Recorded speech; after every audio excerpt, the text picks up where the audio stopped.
Paper, तो उसमें science का जो एमसीक्यू है उसको हम सॉल्व करेंगे अपने वीडियो के माध्यम से। तो चलिए पहला क्वेश्चन देखते हैं। समतल दर्पण की फोकस दूरी क्या होती है? तो समतल दर्पण की जो फोकस दूरी होती है वो अनंत होती है। कितनी होती है समतल दर्पण की फोकस दूरी? तो अनंत होती है। ठीक है, चलिए अगला क्वेश्चन। किसी वस्तु का अवतल दर्पण द्वारा वास्तविक उल्टा और समान आकार का प्रतिबिंब बनता है, तो वस्तु की स्थिति क्या है? तो इसका आंसर है, वस्तु की स्थिति जो है वो सी पर हो जाएगा। कहाँ पे हो जाएगा? सी पर हो जाएगा। वस्तु की स्थिति सी पर हो जाएगा। ठीक है, यानी कि ऑप्शन नंबर बी। चलिए अगला क्वेश्चन देखते हैं।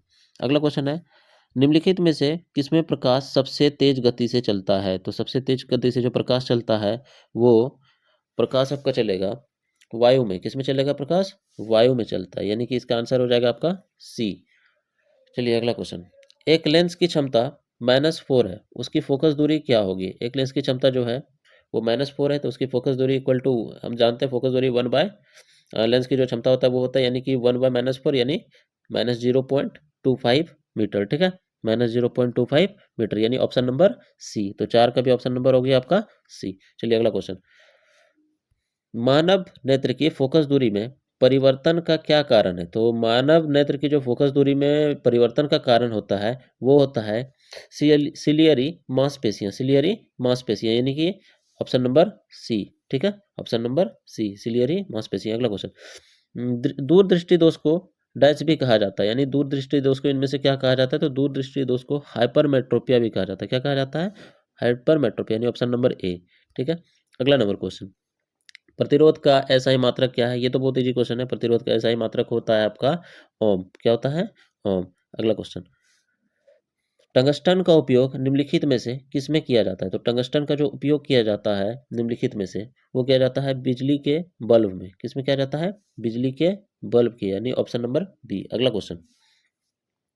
चुंबकीय क्षेत्र रेखाएं निकलती है, किससे निकलती है चुंबकीय क्षेत्र रेखाएं? तो चुंबकीय क्षेत्र रेखाएं जो निकलती है वो उत्तरी ध्रुव से निकलती है, यानी option number B. Option number B, उत्तरी ध्रुव। ठीक है, अगला नंबर क्वेश्चन देखिए।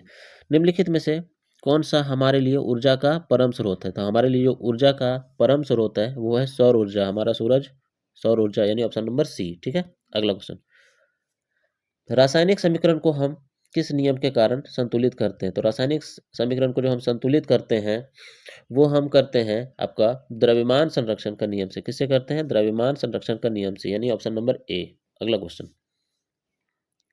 Fe+Cu SO4 को रिएक्शन कराया, तो वो CuFeSO4 ये किस प्रकार का अभिक्रिया है? तो ये जो अभिक्रिया है आपका, ये आपका विस्थापन अभिक्रिया है। कौन सा अभिक्रिया है? विस्थापन अभिक्रिया, यानी ऑप्शन नंबर सी।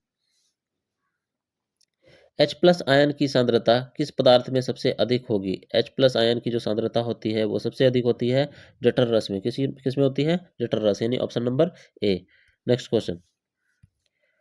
पदार्थ A, B, C तथा D का pH मान क्रमशः 5, 8, 10, 13 है। उपरोक्त में से कौन सा पदार्थ अम्ल है? तो हम जानते हैं pH मान जो होता है वो 7 से कम वाला रहता है, यानी कि ऑप्शन नंबर ए हो जाएगा, यानी 14 का हो जाएगा क्या? ए। अगला क्वेश्चन। निम्नलिखित में से किस लवण का उपयोग सोडा अम्ल अग्निशामक में किया जाता है? सोडा अम्ल अग्निशामक में जो किया जाता है वो किया जाता है NaHCO3। NaHCO3 का ऑप्शन नंबर बी। अगला क्वेश्चन।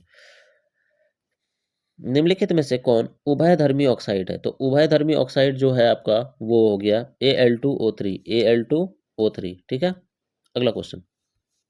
दिए गए तत्वों के इलेक्ट्रॉनिक विन्यास में कौन सा उत्कृष्ट गैस का इलेक्ट्रॉनिक विन्यास है? तो उत्कृष्ट गैस का जो इलेक्ट्रॉनिक विन्यास है इसमें से इसका ऑप्शन होगा आपका 17 का सी नंबर। कौन सा होगा? 17 का सी नंबर, यानी 2,8। अगला क्वेश्चन देखिए।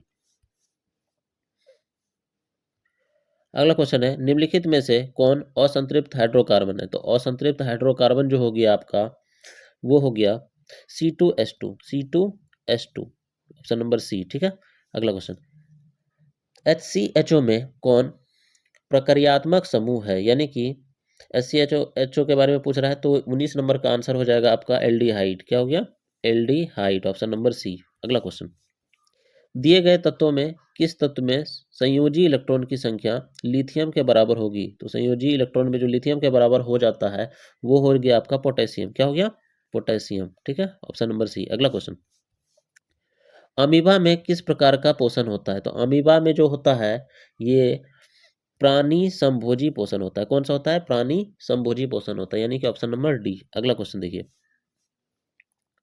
श्वसन प्रक्रम में ग्लूकोज से पायरुवेट का विखंडन कहाँ होता है? तो ये जो होता है आपका श्वसन प्रक्रम में, तो इसका आंसर हो जाएगा, सही आंसर हो जाएगा माइटोकॉन्ड्रिया में। कहाँ हो जाएगा? माइटोकॉन्ड्रिया में। अगला क्वेश्चन, निम्नलिखित में से कौन सा हार्मोन शरीर की वृद्धि के लिए उपापचय का नियमन करता है? तो इसका आंसर हो जाएगा आपका डी नंबर, यानी कि थायरॉक्सिन, थायरॉक्सिन, ठीक है, option number D. Next question, मानव में सभी अनैच्छिक क्रियाओं का नियंत्रण कहाँ से होता है? तो सभी जो अनैच्छिक क्रियाओं का नियंत्रण किया जाता है वो मेडुला के द्वारा किया जाता है। कहाँ किया जाता है? मेडुला के द्वारा। देखिए अगला क्वेश्चन, दिए गए चित्र किस प्रकार से जनन को प्रदर्शित करता है? तो इसमें एक चित्र दिया हुआ है, तो वो चित्र अभी इसमें दिख नहीं, हाँ यहाँ पे देखिए, ये जो चित्र है इसमें बताता है कि ये किस प्रकार से जो है ये प्रदर्शित कर रहा है जनन को, ठीक है।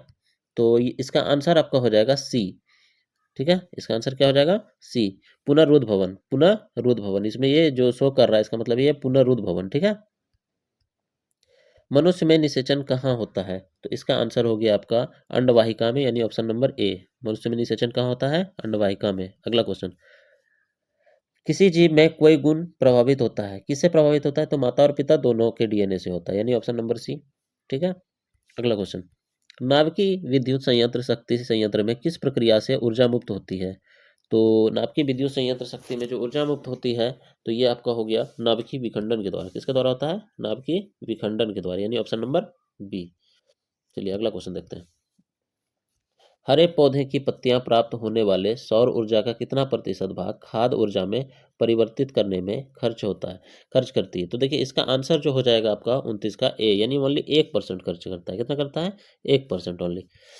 अगला क्वेश्चन, निम्नलिखित में से निम्नलिखित में किस पदार्थ का प्रयोग करना पर्यावरण के लिए सबसे अधिक लाभदायक होगा? तो देखिए इसमें से जो सबसे अधिक लाभदायक अगर होगा तो मिट्टी के डिस्पोजल कप का ही होगा, ठीक है, मिट्टी के डिस्पोजल कप का। हालांकि देखिए कागज का भी डिस्पोजल कप हो सकता है, लेकिन मिट्टी का डिस्पोजल कप ज़्यादा सटीक लग रहा है, तो मिट्टी का डिस्पोजल कप ही इसमें लगना चाहिए, ठीक है। तो इस प्रकार से हम जो है 30 क्वेश्चन कर लिए साइंस का, तो ये एमसीक्यू था। अगर आप चाहते हैं कि इसी तरह से आपको सारा सब्जेक्ट का मिल जाए क्वेश्चन, तो आप हमारे चैनल को सब्सक्राइब करिए और जुड़ जाइए अभी से लेकर के बोर्ड एग्जाम तक। देखिए आपको काफ़ी फ़ायदा होगा इससे। जो भी सेट, जितना भी सेट झारखंड बोर्ड के द्वारा आएगा हम वो सारा आपको उपलब्ध करा देंगे हमारे चैनल के माध्यम से। प्लस एक चीज़ और कि इसमें जो थ्योरी है इसके बाद हम थ्योरी में ही एंट्री करेंगे। जब ये आपका एमसीक्यू सारा खत्म कर देंगे तो हम थ्योरी में ही एंट्री करेंगे। इसके पहले एक सोशल साइंस का हम एमसीक्यू को बना करके कंप्लीट कर दिए हैं, जो अभी झारखंड बोर्ड के द्वारा आया हुआ है, तो आप वहाँ से सोशल साइंस का भी देख सकते हैं हमारे चैनल में। हम इसमें भी डिस्क्रिप्शन बॉक्स में डाल देते हैं सोशल साइंस का लिंक, अगर आप वो नहीं देखें तो आप वहाँ से जाकर के उसको देख सकते हैं, ठीक है। चैनल को सब्सक्राइब करिए।